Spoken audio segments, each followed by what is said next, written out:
This is the Inner Chief Podcast, episode 319. I got so caught up in the naivety and the passion that sport represents and means to all of us. For these guys, it's a job. Right?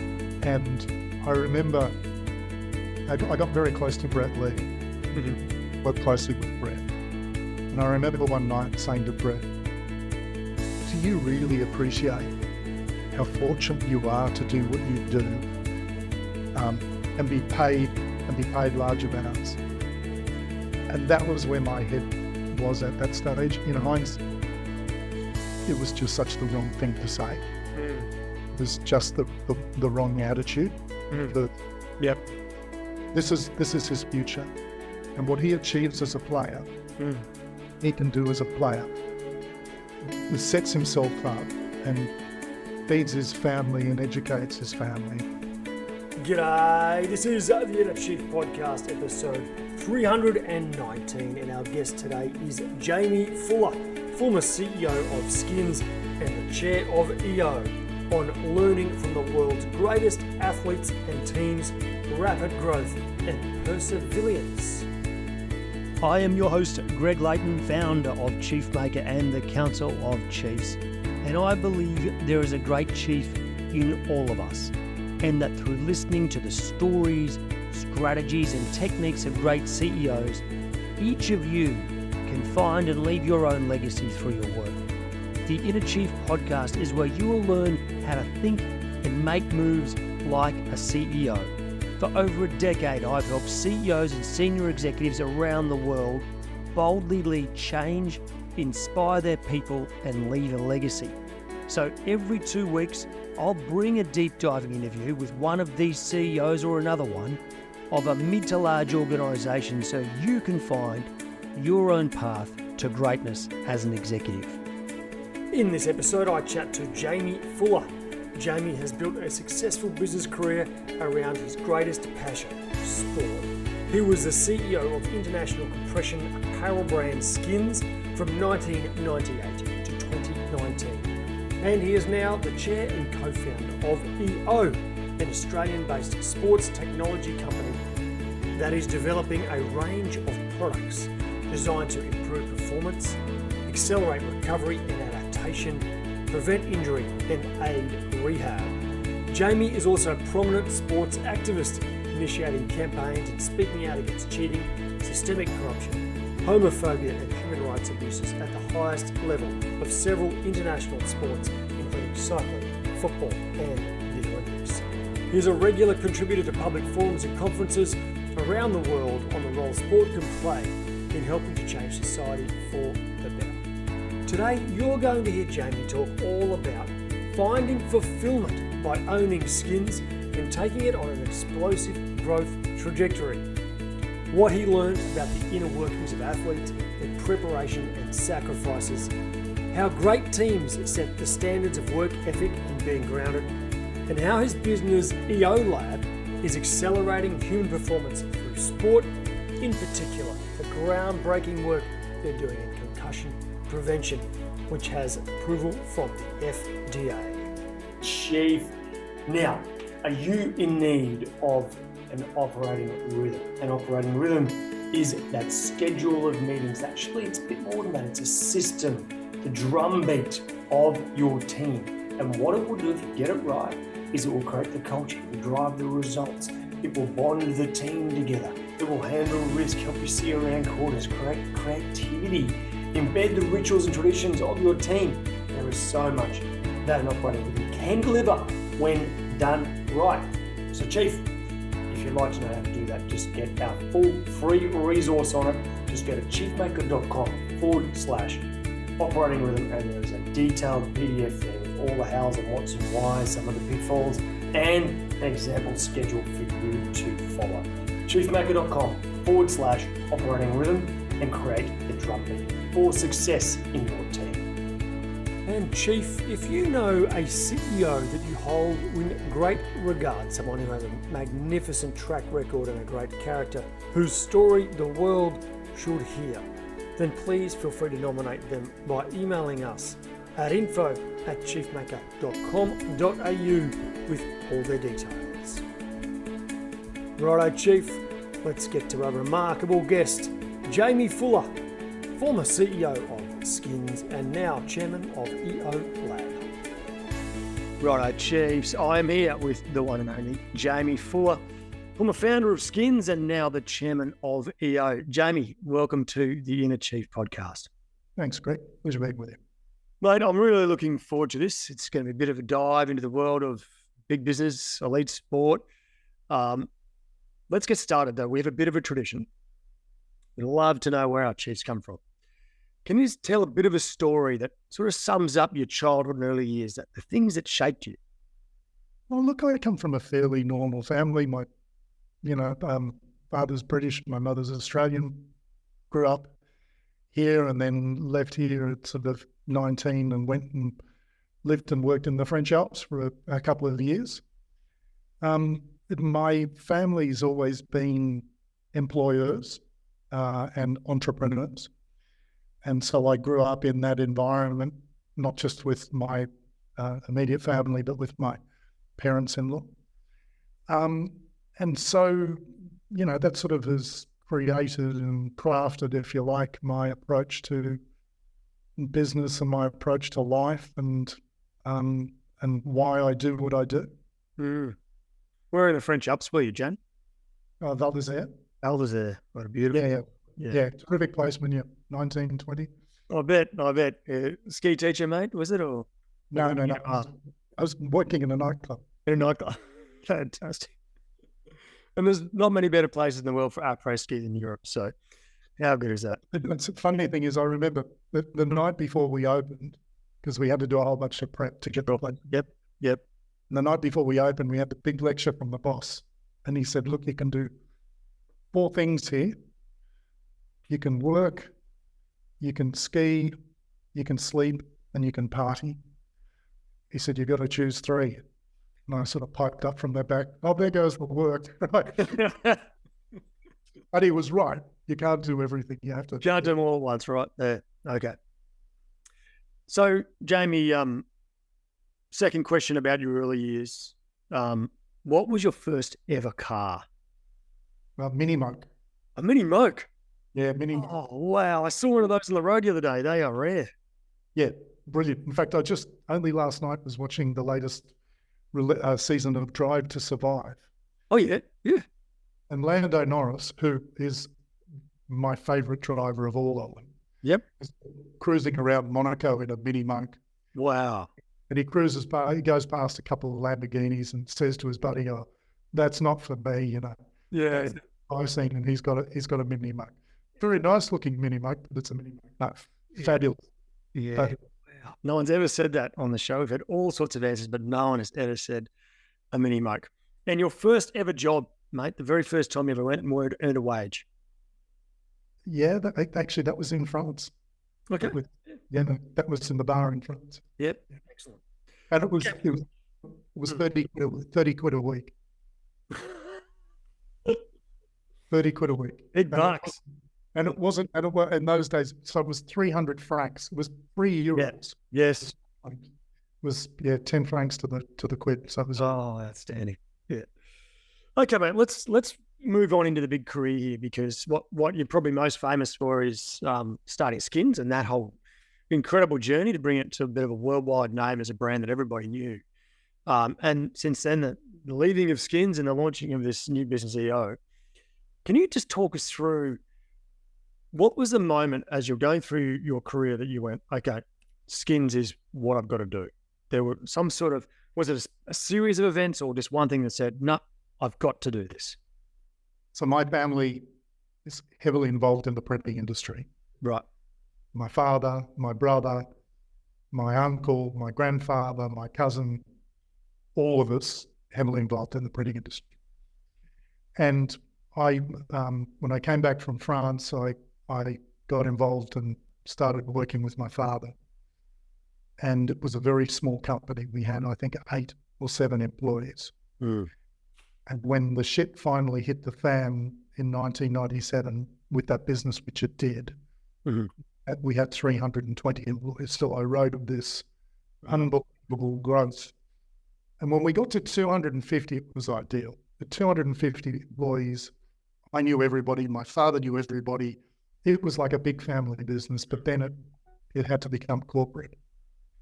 97, we'd lost control and the business went into administration. Mm. And I then went out on my own, print broking.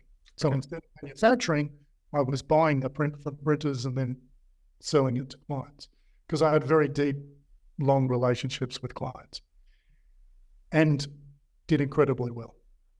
I made a lot of money from 97, from the end of 97 through until 2002 and was making like really, really well. But I hated it. I had no sense of satisfaction. I had no sense of purpose. Don't get me wrong, love the money. Everybody likes to walk into a plane and turn left. Mm-hmm. So in that regard, it was great. I did lots of wonderful things, but deep down, I felt empty. And then I was introduced to Skins, and Skins had only just launched. I was introduced to them in December 2002, and they'd only just launched in April. Right. And they were broke by December, and it sort of went from there. So how did it go from there then? Because it's going broke in December. You've been through a business that's gone broke, that went above that threshold, the classic threshold of 250. You go to 320, and all of a sudden it gets beyond family now. Yep. You're fairly new to this business. You've seen going through this same challenge. What did you do? Like what went through your mind then? Well, I was just desperate to do something that would bring me a sense of satisfaction and joy and ideally purpose. And also, I call it arrogance or call it stupidity. I felt confident enough that I could learn and go in and contribute. And so, I've never been in textiles, never been in sport, never done a consumer brand. Right? I come from printing trade, which is manufacturing. So, completely different. But I thought this could be fun. And I thought it had something special. And I bought it in 2 hours. I literally did it in 2 hours. I went to this meeting and I was dragged there. I didn't want to go. I was dragged there by a buddy of mine and spent 2 hours. And at the end of 2 hours, I came out and I sat in the car with my buddy. And he was trying to convince me to buy the US rights, the US distribution. Right. And we sat in the car and he said, what do you think? You want to do it? You're going to do it? You want to do it? You're going to do it? And I said, I'm not interested in the US. And he said, and I said, no, I want the whole lot. And I rang the founder from the car and I said to him, let's cut the shit. You're evidently in trouble, because he hadn't told me he was in trouble. He didn't know. And I could tell from his body language and what he was saying. I said, you're evidently in trouble. He said, yes. I said, how much do you need and when do you need it? And he told me how much and he needed it in 6 days. And so I said on the spot, okay, I'll do it. I'll meet in 3 days with the lawyers and I'll cut a check. And at that stage, I said I wanted 49%. I said, I don't want the whole lot. I want 49%. I'll put the money into the company and we'll give it a kick along. Yep. Promised me that was all the money that it needed. And like I said, I took 49, he took 41, and he had a bunch of angel investors. And I said to him, you pick one of those angels who you're close with and give them 10. Yep. So between you've got 51, I've got 49. Because you don't know me from Adam. So I'm not going to come in. I want to control this. And I didn't want to control. And that's how it started. And I topped out. So that was December 2002. It would have been 2005. I topped out at 8x of my investment. Right? After being told, no, that's all we want. Yeah, by the time we get to 2005, I'm in for 8 times. 8 times the amount. Yep. Okay. So you're all in. You're all in now, right? Yeah. But it was one of those things, Greg, and I say this to people that, when you start on this journey, the golden rule is that it always takes longer, it always costs more. And once you get on it, you can't get off it. Yep. Right? You can't sit there and say, well, I started off putting an X, I've now put in 5X. You've got to keep putting it in until it turns the corner, until it starts to wash its face and then makes becomes cash positive. Yeah. Well, let's come back and talk about that soon, because you're back in the game again, right? Guess what? It's taking longer and it's costing more. Oh, the rule never fails, does it? Okay, so now you're in this business, and over this period, this is where Skins gets big, right? Well, first of all, it wasn't Skins. It was a different brand. It was it was three brands. It was Sport Skins, Snow Skins, and Jet Skins. So one of the first things I did was bring in a marketing guy, and we looked at it. And again, I've never been involved in consumer marketing and brand building, that sort of stuff. But for me, it sort of crystallized when I saw a football oval with signage.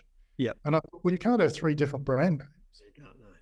So we consolidated it all under the Skins brand. Mm. Basically, the sport, the snow, and the travel product. They were products, not brands. Yep. So that was, we created the Skins brand. Bizarrely, I had a visit from, Brand Power. You know those dreadful lads? I do know them. Yes. And they came and saw me and said to me, we'd like to pitch a TV campaign for you. And I said, forget it. Mm. You know, at this stage, we were turning over less than $1 million. Mm. There's no way in the world we can do a TV campaign. Mm. He said, oh, you'd be surprised. You'd be very surprised. But I didn't like their model anyway. I hated that transactional branding association. And it just so happened I was introduced to an ad agency that had started in Melbourne, and it just opened their Sydney office. Mm-hmm. And we had a meeting. And at this point, so we're now talking 2004, at this point, the majority of our revenue was selling to elite athletes. Mm-hmm. We'd sold 15 of 16 AFL clubs, selling to Super Rugby clubs, to the Wallabies, to the Australian cricket team. We had somebody in the UK selling to Premier League clubs. We had 15 or 20 Premier League clubs. Mm-hmm. And we sat down for our first meeting with the agency, and they had the CEO and the head of creative.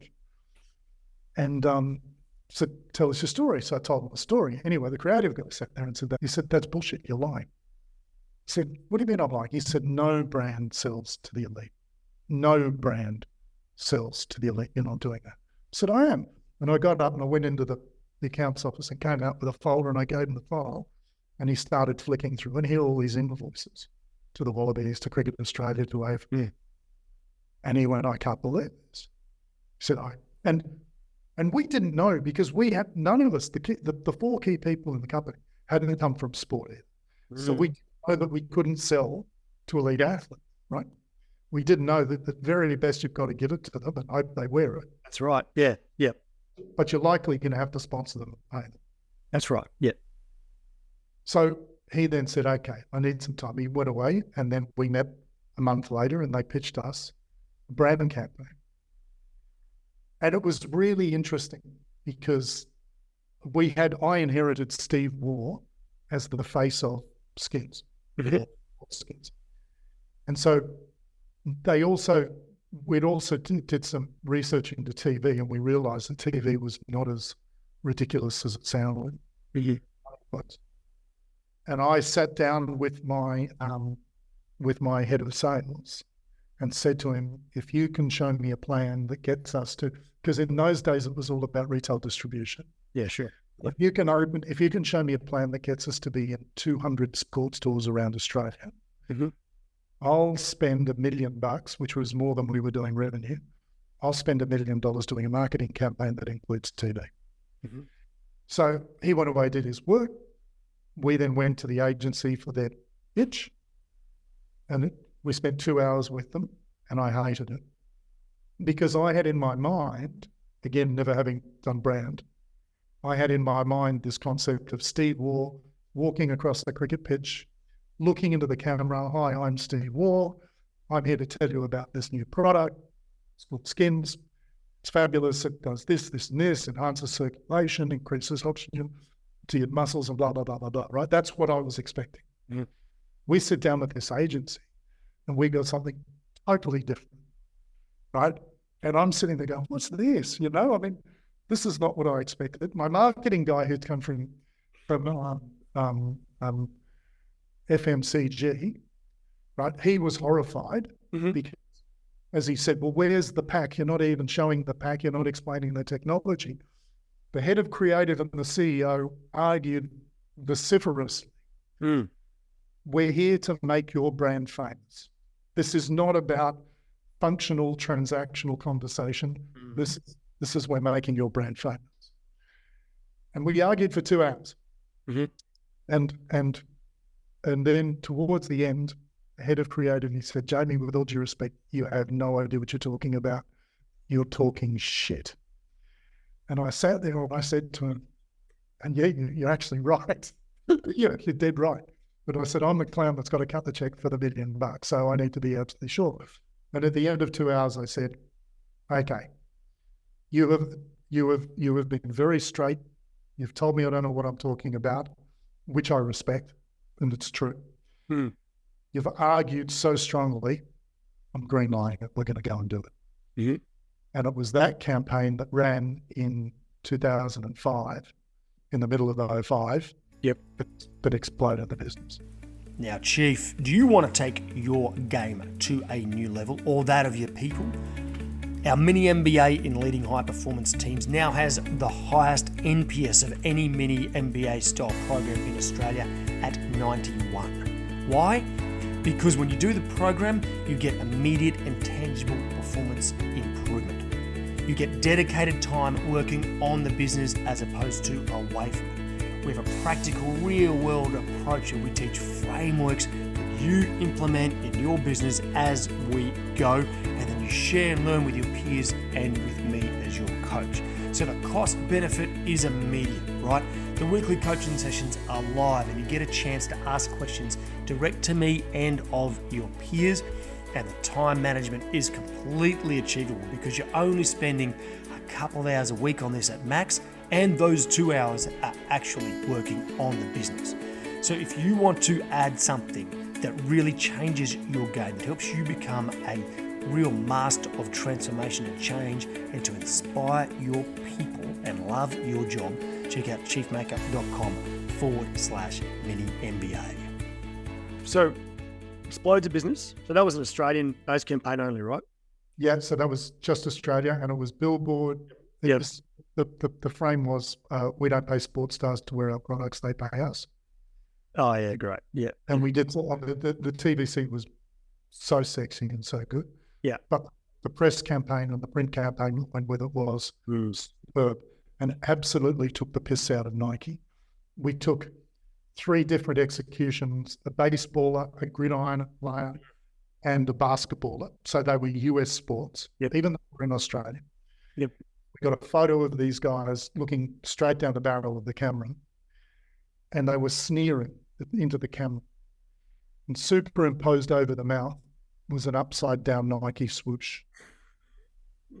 And the heading was, we don't pay sports stars to wear our products, they pay us, right? And that generated so much interest. And we had a big billboard up in Oxford Street at Taylor Square. Yeah. And I knew I was going to be sued by Nike. But I also did my research, and I knew that they couldn't just come and sue me. They had to issue a cease and desist. So what we did was we prepared a banner to run across the mouth of the guy. Yep. Saying censored by US corporate giant. Oh, great. And when we launched that, simultaneously we went into 6 magazines and newspapers. So it all went out. So basically we said, we're just going to blow the marketing campaign. It's going to be a one-off shot. It's like a Super League concept, if you like. Right? Yeah, sure. Yeah. Super Bowl concept, right? Yep. Blow it out and we're done. Anyway, I came into the office on the Monday looking for the facts, because in those days it was faxes. Looking for the facts from Nike or their lawyers. Nothing there. Tuesday, no. So we never got anything. So we said, let's keep running it. So we kept running it. And we were just needling. And I found out years later that it just pissed them off so much. They knew very well if they tried to gag us, we were going to make we were going to play out. Well, that was June, July 2005. I get to the end of December and I'm thinking, let's see the P&L, how much have we made? This should be really interesting. And we'd lost $250,000. And this is after having growth going like that, right? It was just with us. Yeah. In January, we had some hard conversations in January, but January was when it then, by the end of January, it exploded. So it was funny that there was this lag. Yeah. And we had some very difficult conversations in January. Now, at the end of February, my colleague and I were in London interviewing for a general manager for the UK opportunity. So it flipped just like that. And we went from sort of drastic belt tightening through to let's open an office in the UK. Yep. And I believe one of our former guests, Daniel Herbert, became your French, one of your French leads, I believe. Before he came. Turbo the Turbo, as we call him. Herbo the Turbo was the head of France, is that correct? Exactly. He was in France, and he was repping for us in France, and particularly in the rugby world there. Yeah. And we spoke to him when he was on the show a few years ago. Now he spoke about working for Skins. So this will be the third episode where Skins has come up. Fantastic. Okay, what I'd like to do is, before we talk about what ends up happening to Skins and then we talk about EO, I just want to talk about this world that you entered. So you were a guy from print, but all of a sudden now you're in this world of elite sport. You're talking to Premier League clubs, Wallabies, international, global stars, and you end up, breaking bread with some of the world's best coaches and most well-known athletes. What I'd like to know, I've got a couple of questions. What do people misunderstand about elite athletes? I got so caught up in the naivety and the passion that sport represents and means to all of us. For these guys, it's a job, right? And I remember I got very close to Brett Lee, worked closely with Brett. And I remember one night saying to Brett, do you really appreciate how fortunate you are to do what you do and be paid large amounts? And that was where my head was at that stage. In hindsight, it was just such the wrong thing to say. It was just the wrong attitude. This is his future. And what he achieves as a player, he can do as a player. Sets himself up and feeds his family and educates his family and helps the family as the bank of mum and dad when they want to buy an apartment. So the importance that money plays for elite athletes, I think a lot of us underestimate. Having said that, though, there is a counterbalance, which is the role that sport plays in society is enormous. It's immeasurable. A bit like culture, particularly films. You think about what the Americans have done in Hollywood and how that has set the tone for effectively propaganda, right? Yep. And so what we get as a community out of the joy and the pleasure of films and music too, I might add, we also get out of sport. And that makes these heroes, whether they're movie stars, rock stars, or sports stars, it makes them immensely powerful, but it also comes with an obligation. And it's funny in sport because it extends beyond sport into the governance and the management of sport. I guess you could say the same thing in movies, like the Harvey Weinsteins of this world, right? And the Sepp Blatters and the FIFAs and all that sort of stuff. Don't get me wrong, totally different to Harvey, but in that context. And so I think it's really important that we understand, and I mentioned I was watching Drive to Survive. These poor buggers trying to walk through the paddock, these drivers, constantly being harassed and constantly being stopped. Sign this, take a selfie, take a selfie, take a selfie. And I think, surely you can see this guy's got a job to do. Surely you can see he's also got there himself and he needs some me time. People are going to restaurants and stars are going to restaurants and get harassed. No wonder that's going to go out. So I think the public really underestimates what these people go through.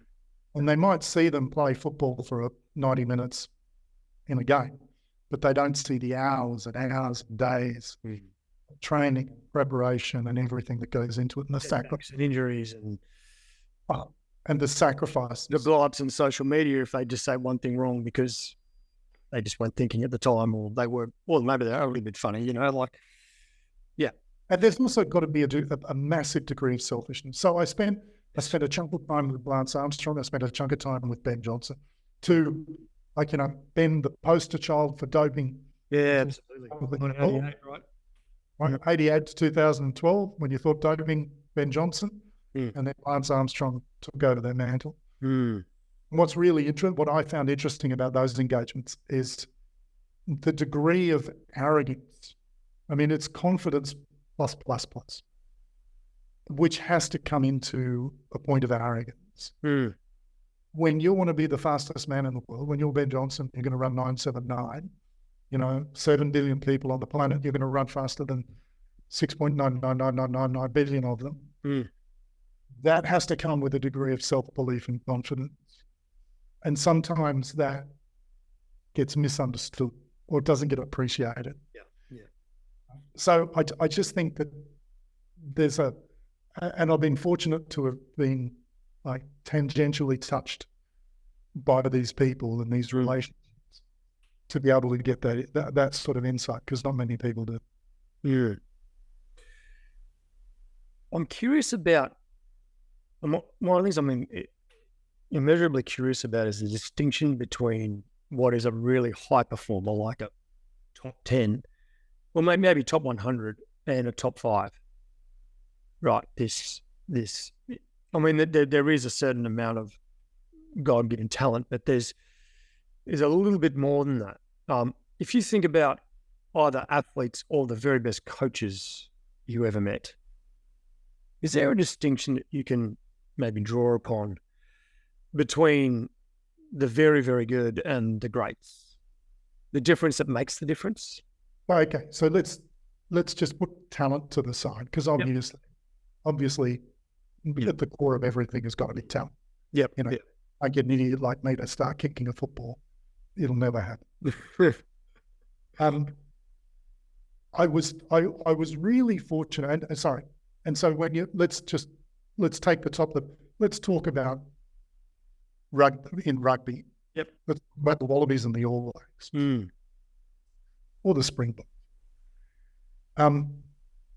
So much of it is here because you're dealing with what basically is the same sort of level of talent that's running through the teams, those national teams.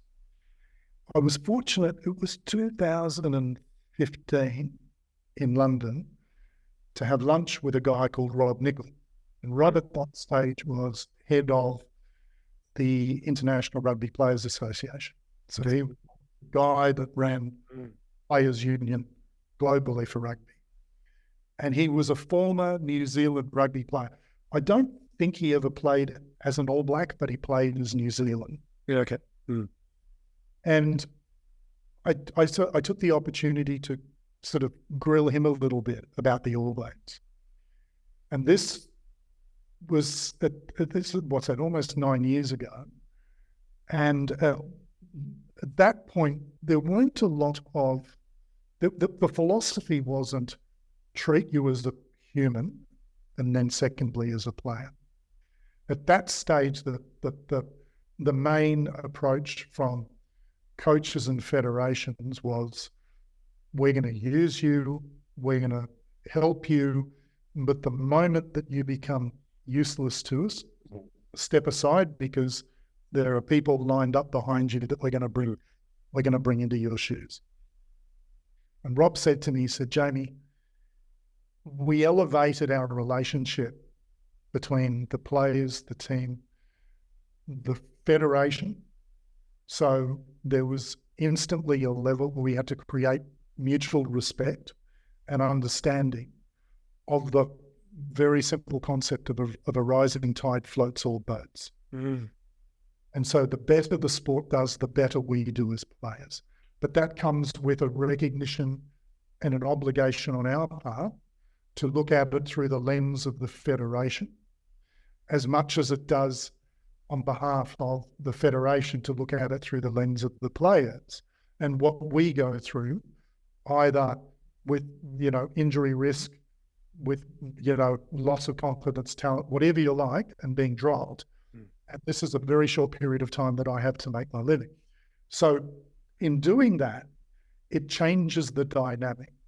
It also increases the level of maturity within the playing ranks and responsibility.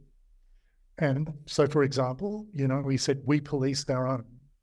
When you go to training and if you're running around the pitch, when you wear this jersey, if you cut a corner, you're going to get pulled up by your teammates. That's a philosophy that we've introduced. Now, I don't know whether it would have been not long thereafter, there was a huge shit fight went on between Cricket Australia and the Aussie team. And Cricket Australia was chaired at that stage, and I can't remember his name. This guy was a former CEO, I think, of Rio Tinto. And he came to this discussion, and the board came to this discussion with an us versus them, right? And we're here because the best we can do is the worst you can do. And we're going to screw you as much as we can because if we can screw something out of you, that's better for us.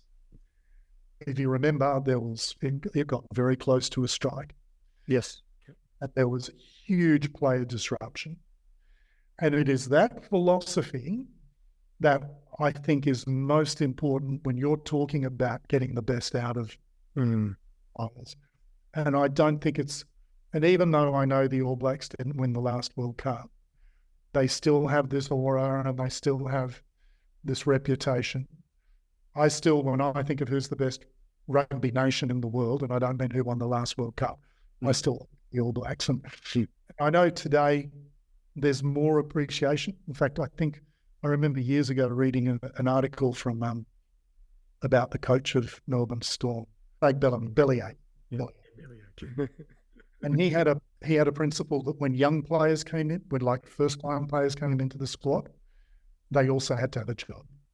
And they had to have a job because they needed to keep grounded and they needed to understand reality, as opposed to spending your off time playing PlayStation or Xbox. I can confirm that's true because we actually did work with some of the players coming through at the Storm for Bellyache. Yeah.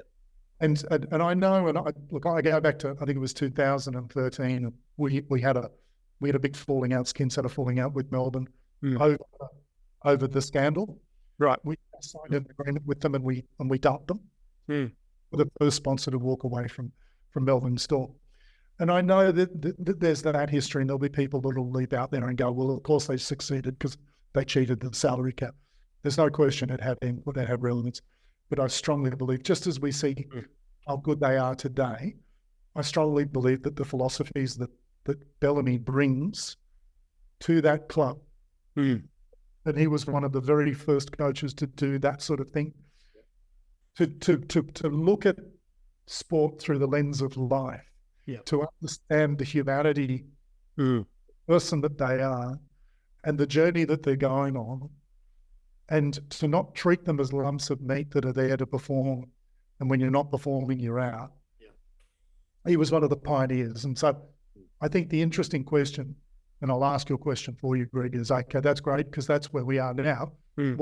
What's next? I don't know. I got this more on that All Black story. The story I remember hearing was that in the mid 2000s, like 6, 7, All Blacks toured South Africa, had a massive night out after a test match, went back to the hotel and were strewn across. Some guys had passed out in the hotel foyer and stuff. Springboks were staying at the same hotel, came back and helped them back into bed. And the head coach back then, Sir Graham Henry, before he was Sir Graham, called a meeting when he got back to New Zealand. They shut themselves in a room, like 3 days with Richie McCaw and Sir Graham Henry and a few others. And they said, we've got to work this out because we're destroying our rugby brand. We're destroying, just not only are we losing games, but then we're acting like a bunch of kids. And they came out, the number one insight was better men make better All Blacks. Right. And the same for the women's team as well. And that's the shift, right, that has made this huge change. Now, back to like the very first question, I said, what's the distinction? And you pointed at your head and said it's in here. And what's going on is this thing that goes, everyone's about rising that tide. And when everyone rises, right, the whole team goes, and all the coaching staff, everyone gets better and better and better. And as soon as it becomes within your coaching environment or the sporting league environment, when it becomes too adversarial within your own environment, like good luck against an organisation that's not. I mean, that's what's been going on in Australian rugby for 20-something years, well, longer. No wonder we just keep getting pounded every year because the Springboks have got it sorted now. The All Blacks, the French, the Irish, the Scots look like they've got it sorted. So we're just being left behind until we work out that we do all this. Particularly, there's another element as well, Greg. Yep. So Alistair Campbell was Tony Blair's communications guy. Right. And he does a great podcast for the rest of politics. Yeah. And he's invented a word, persevilience. Persevilience, which is about perseverance and resilience. Yeah. And he's dead right. Yeah. And when you watch because the great stories are when they come from bottom to top, when you're in the absolute doldrums, you're facing like corporate death or what have you, and you can turn it around and you can go from being bottom of the ladder to winning a championship. They're the awesome stories, but they don't just happen magically. And perseverance and resilience, I mean, you've got to have that, and you've got to get that connection. You've got to have the right people. Remember the Swans talked about the no dickheads policy. Dickheads policy, yeah. Huge believer in that. The concept about, a team of champions versus a champion team. There's no question. You've got to get that chemistry. You've got to get the mix, but you've got to get the fundamentals and the foundations and the philosophy right underneath them. There's so much we in the corporate world can learn from sport. But at the end of the day, there's, elbow grease, perseverance, and just... Some of it's not so mystical, is it? No. Yeah. No. It's a combination. There is some mystical stuff. There is. We call it lightning in a bottle, capture lightning in a bottle. Yeah. But it's got to be underpinned by hard work, great people, good people, smart people. And Dean, I know you mentioned Skins has had 3 mentions, and I know one of those was Dean Hawkins, our CEO. I'll never forget Dean telling me in the very early days of Skins, when he came on board, he talked about some of his Addy experiences when he was CFO for Adidas and working very closely with a guy called Robert Louis-Dreyfus, who, by the way, is Julian Louis-Dreyfus's cousin. Oh, wow. And Robert's son, Kirill, now owns Sunderland Football Club. Robert passed away in the early 2000s or the mid-2000s from leukemia. But Dean worked very closely with Robert. Robert's got a fascinating story. He acquired Adidas for 10,000 euros, and then a few years later he listed it in the billions, right? I mean, and this is one of Europe. Even when he acquired it, he was one of the richest from one of Europe's richest families, right? Multi-billionaire. And Dean always said to me, we're talking about conflict and tension in an organisation. And he said to me, Jaimie, one of the things I learned from Robert used to say it, conflict is good. It's got to be good conflict, right? And it's not, violent, screaming and yelling, but conflict, you want to tease it out and you want to use that conflict for the organisation to get better. And whether you're a Formula One racing team or whether you're a club or a national team like the Wallabies, you need that conflict. Now, I haven't seen it yet, but the Stan series about the Wallabies, yeah, I haven't seen it, but I had coffee yesterday with someone, and they said to me they were horrified about the team meetings where Eddie is standing up the front and everybody else is sitting there like this, looking down, arms crossed. Yeah, simple things like that. No engagement, too scared to contradict. Yeah, I mean, that's not how we create brilliance, I don't think. Hell, yeah. Look, we might come back to Skins if we've got time, but there's a lot of stories out there. There's been a lot publicized about your journey with that. I want to spend some time on EO as well, right? Because this is where you're at right now. You're the chairman of EO. I'm going to just do a little bit of a blurb about this, and then I'm going to ask you a couple of questions. So what EO or EO Sports Lab? So you're working with the smartest minds in sports science. We unlock the latent power in everybody by applying new research discoveries and innovations to sport. We exist to accelerate human progress. It's good stuff. It's all about the science of science, right? Hang on. You missed the last bit. We exist to accelerate human progress through sport. Through sport. Through sport. And the distinction is it's not in sport, it's through sport, which means you can accelerate human progress. I'm going to jump into a couple of different products and things, right? But one of them in particular at the minute is the Swim Better, which is these little sensors that go on your hands. Look, I was an average to okay swimmer growing up, but I think I've shared this story with you. I was in one of the top squads in the country in the 90s. So I was trained with Kieran Perkins and that whole crew, under a guy called John Carew, who was one of the world's best coaches in the 90s, right? And through the 2000s as well. And one of my favorite stories, I've told you this a few times, I'm in this, so there's the Olympic lane, which is about lane 4, and I was in lane 3. So I was always swimming and watching Kieran Perkins go past us. And then one day I was doing 2050s on the top, I think. So that's pretty fast sort of speed in, may maybe take you about 30 seconds to your lap or a bit less, and then you have a 30-second break, do it again. So I'm heaving, I've got the heart rate monitor on, like my heart rate's maxing out, going down this lap, and Kieran Perkins is doing one arm freestyle in the lap next to me. And he's horsing around, like mucking around. And as he's swimming one arm next to me, he ducks under, like one-armed, underneath the rope, picks up next to me, and then goes past me. I don't think he realised that, but he broke my heart. I was about 15 or 16. He absolutely broke my heart. But anyway, look, the thing about it is, for everyone today, even the best coaches in the world, they were above the waterline. They can't see anything below the waterline. They have no idea what you're actually doing. And back then, they were getting things like video cameras, and they were tracking us underwater and things like that. But we didn't really know how effective that is. And you've developed this product which actually creates a 3-dimensional image of the tracked path of a hand and how effective that is based on speed and all that kind of stuff. So just maybe expand on that a tiny bit and just talk about how you're changing the game of sport, because this is fascinating to me that we're really starting to use technology in more and more innovative ways, particularly in sports that we're just lacking innovation. Like swimming had no innovation really outside of a swimsuit. Yeah. Which is now banned anyway, right? So let me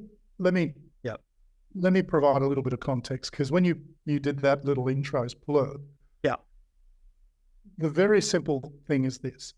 I've got 2 co-founders, mentioned Dean before. Yep. Dr. Kenneth Graham is my other co-founder. Yes. Kenneth spent 24 years at the New South Wales Institute of Sport in Sports Science. His last 14 years as chief scientist. Mm. In that capacity, Kenneth's role was to take science to elite Olympic level athletes to help them to perform better across all Olympic sports. Yep. Dabbled a little bit in the professional sports as well, like rugby league and AFL and what have you, but primarily it was around Olympic sports. The vision behind the business is to take what's in Kenneth's brain, take that opportunity and experience that those Olympic level athletes have, and make it available to people who are serious about sport. I'm never going to get paid to play. I'm never going to represent my country, but I am serious about my sport. That's right. Yeah. So the philosophy is, how do we take Kenneth's massive brain and how to make it available for everybody? That's the concept. And it just so happens that the first product that we've developed, and as you say, the only innovation that's really been out there has been in swimsuits. So that Speedo from 96 to 2008 owned every world record.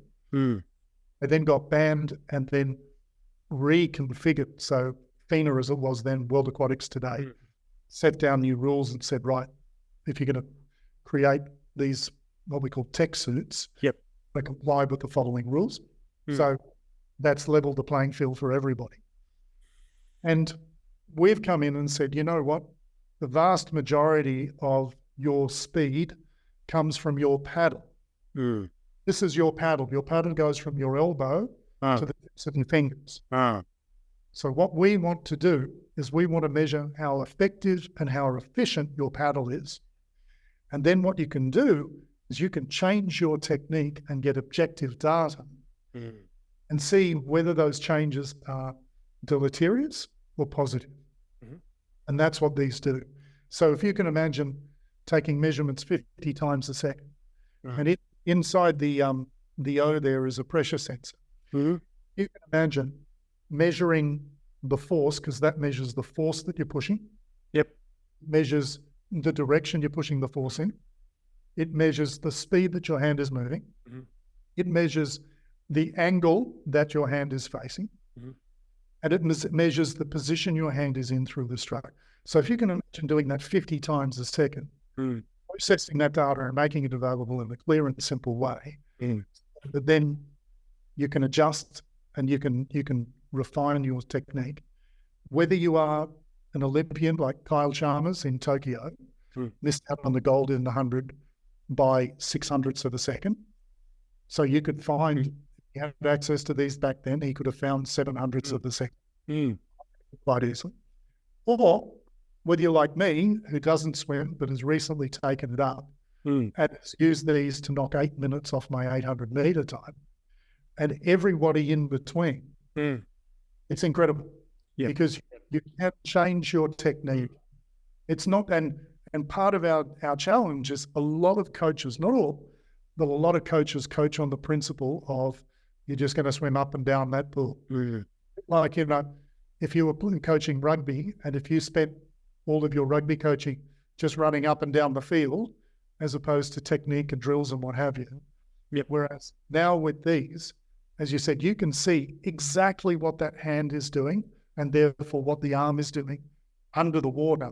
And so a lot of people have got this shift inwards. And when you shift inwards like that, you lose propulsion. And so you can't identify it any other way, but it stands out very clearly. Beautiful. Yeah. I mean, I've got so many angles we could go down here. The rabbit holes are endless. Okay, let's talk about one or two other products that may be in the pipeline. What else is coming that's going to transform or accelerate human progress through sport? Okay, so the first one is we've got coming up behind us is a portable EEG, an electroencephalogram. Most people know what an ECG is, an electrocardiogram, which measures heart waves. An electroencephalogram measures your brain waves. And we know through the research that a concussed brain responds differently to a non-concussed brain through a certain evocation. And the evocation we use is lights flashing in the eyes. So we've partnered with a company called HeadSafe, who has developed the technology. And it looks like a virtual reality headset. But what happens is it flashes lights in your eyes, and we measure your brain's response through 5 sensors that sit at the base of the visual cortex at the back of your head. And at a particular hertz, at a particular wavelength, we measure how the brain's responding to those flashing lights. That then gets processed, and that gives us a really, really good, strong indication as to whether you are likely concussed or otherwise. That's been approved now by the FDA in the United States. It's only just been approved for its second approval. We've done a little bit of a hardware tweak, which is going through a refinement on the approval. And then we're going to be rolling that out. So the most important thing here, Greg, is we know, because it's in the research and the outputs have volunteered the information. They game the system. Yeah, of course. Yeah. We go back to when we talk about this is my livelihood. And for my livelihood, I need to play. So and what they do with a thing called SCAT5 has a set bunch of questions. The way the system works is at the beginning of the season, before you've had any training, any impact. When we believe your brain is at its healthiest, we go through the SCAT survey and we time it. Then when you get a knock in game or training, we do exactly the same questionnaire and we compare the results when you were healthy to now. And if there is a differential, a delta of a particular amount or more, then that's one of the contributory factors to stating that we think you're concussed, right? So what happens is the athletes are coached so that when they do their baseline at the beginning of the season, they dumb it down. They slow it down. Slow it down and they dumb it down so that they reduce the capacity for a differentiation when they get the knock. Therefore, they're likely to be told, no, you're not concussed. Yep. With the EO NeuroCheck system, you can't game it. Yep. Now, there are other things out there. There's eye tracking. Yep. Headsets that look like visual reality headsets, but they track your eyes. And what they do is they put a little dot and it moves around. But frankly, it's just a digital version of follow my finger. Right? Yeah. When you see doctors either, follow my finger and they're looking at where your eyes are going and if your eyes are tracking. It's a good way, but we're not talking 21st century tech. Now that we're reading EEG, electroencephalogram brainwaves, now we're taking it to a whole new level. Some of the ideas going through my head or these sort of tangents are where elite sport has always been fascinated with performance. Business or executives, on the other hand, are sort of mildly interested. So they don't really analyze everything from their physical performance at work. They don't really ever do a proper deep reflection review on the performance in a business meeting. Right. For example, you spoke about the Eddie Jones meeting where everyone had their head down, right? And I've worked with executive teams to actually film their boardroom during a meeting. Very, very few executives ever go down this path. And I just see that the lessons that they can take from the work you're doing is, what can we do to get fascinated about ways we can improve 1%, 2%? I mean, there are ways that we can improve, I think, 30, 40% pretty quickly. What have you learned about this journey towards elite performance and how to apply that then in your work? Right now, you're in running EO or working in any other board or community, any other thing you're involved in. You've got to have the best people. And in the previous life with Skins, I was CEO and Dean was chairman. Yep. And I was a really lousy CEO. So when we started this business, I said to Dean, I convinced him to come on board and be CEO. Yep. Because I know what a great operator he is. And my niche is not doing what I call the boring stuff of trawling through, reams of spreadsheets and analysing data. That's not what I do. So you're to the former CFO, right? Well, my skill set is more on the branding and the front and the selling side. So getting the right people in the right positions is critical. And then, you don't use the cookie cutter either. Everybody responds differently to different stuff. And it comes back to, you asked before about what do you learn from great coaches. Great coaches don't have a one-size-fits-all approach. They look, some people need the carrot and some people need the stick. And you've got to be able to work your way through that and understand what's best suited to which one. And you've got to be tough, mate. You've got to be prepared to be super hard. I mean, you look at the greatest coaches, they're very clear in their communication. If they don't like what you're doing, they'll tell you straight. Feedback is critically important for everyone. But there's a balance between insult and engagement. Some people you should insult more. Other people you've got to be more sensitive to. It's life. Right, Chiefs, more from Jaimie in a minute. Now, recently, we continued our Best of series with Dr. Leah DeBello, the Chief Science Officer of Axi Labs. We spoke about debunking the 10,000 hour mastery rule through accelerated learning and how this will drastically improve business outcomes when you use it right in your business. Here's what Leah had to say about scenario modeling. We worked with a mining company, for example, in Australia, that believed that they needed to expand the mine itself. And our economists did an analysis, and we said to them, the mine is fine and the ore body is rich enough. What you need to do is make better use of your processing plant. So we built them an actual model, and they played with it for 2 days, and they saw what we meant, and they came up with an approach for doing it, and they sold the mine for several $1 billion about 6 months later. Now you can listen to that wonderful chat with Leah DeBello by going to chiefmaker.com/318. All right, Chief, let's get back to Jaimie Fuller, Chairman of EO.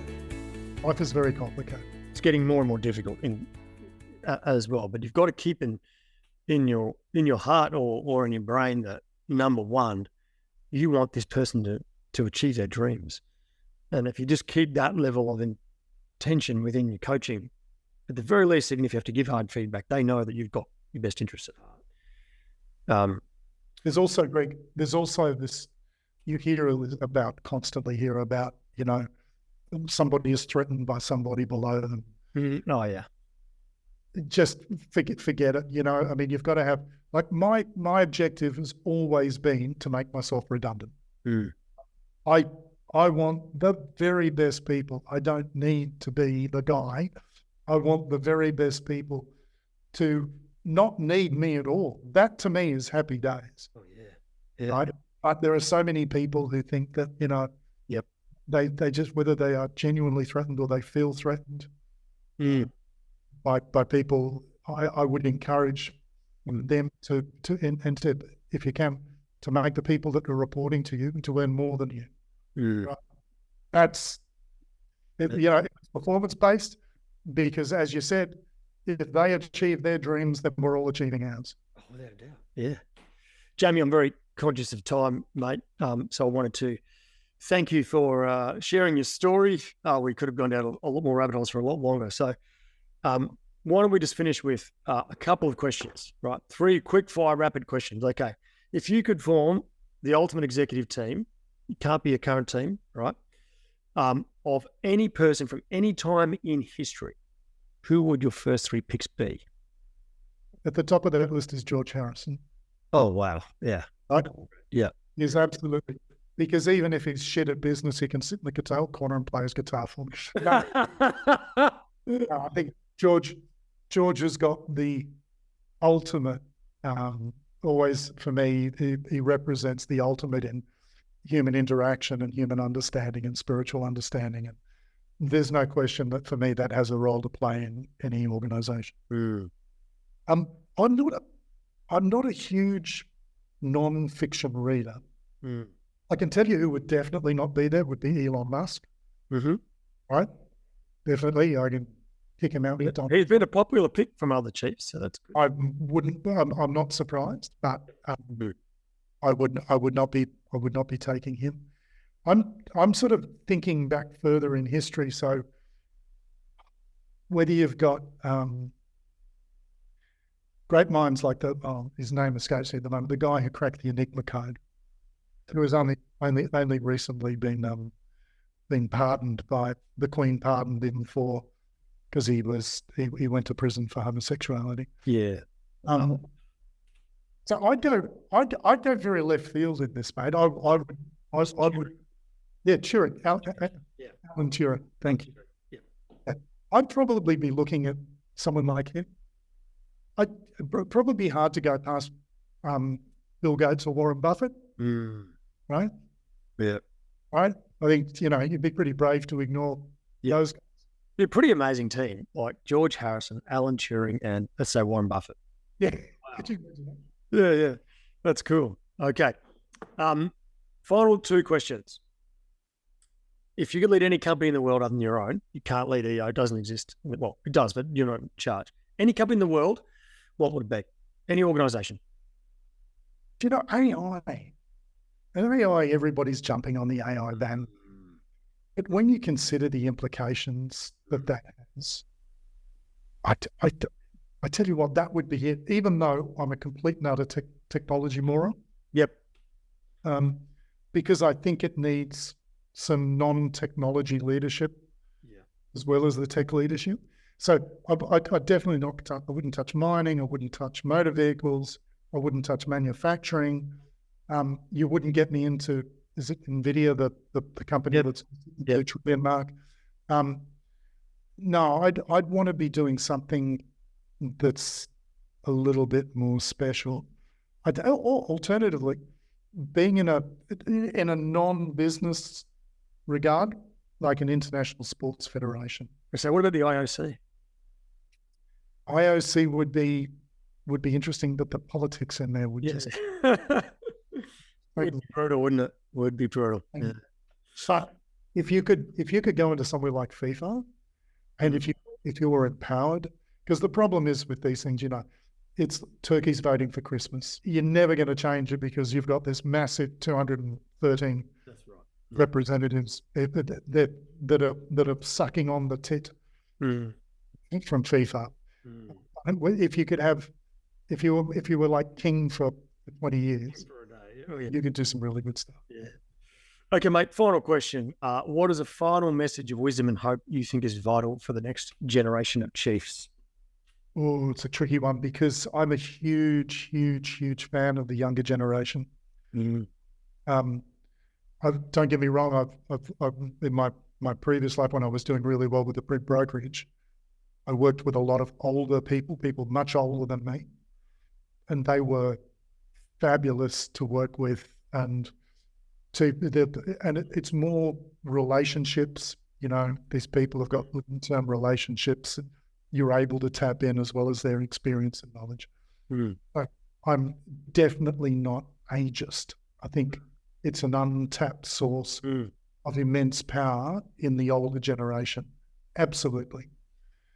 Having said that, I love the younger generation's approach to so many things in social context and progressiveness. Because they're coming through a different time in life. So when you grew up in the 50s, you've got a very fixed mindset.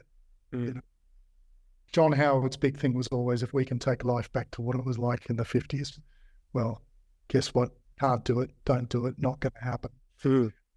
But that younger generation coming through and bringing a heightened level of compassion, a heightened level of awareness and propriety, I think is fabulous. My biggest message is make sure you do it with a laugh. Don't lose your sense of humour, and make sure you tap into the older generation as well. But there are so many good things that are going to come out of the younger generation, and I don't just mean in business, I mean in politics as well.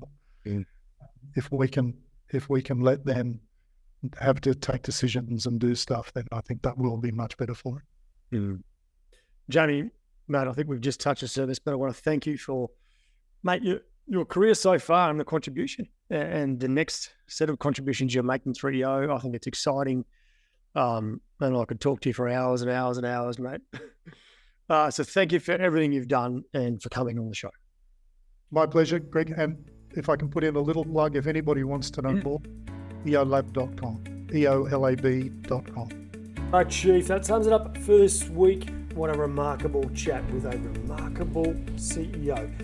Jaimie has been at the top of the business and elite sport world for nearly 30 years, and his stories and experience are hard won. I love his authenticity, the realness of his stories. He's just Jaimie. When you meet him in real life, that is exactly who he is, and we can't thank him enough for his contribution to the world to this point. All the links and resources, including links to his website, EOLab, can be found at chiefmaker.com/319. Now, Chief, if you're yet to rate the episode and subscribe, I hope you'll do so soon. It helps others see the magnificent value that the chiefs and gurus on the show bring to their life and career. So make sure you hit subscribe on your podcast app now, give it a 5-star rating if you think it's worthy, and leave a short review about your favourite episode. Righto, Chief. As always, remember to stay happy.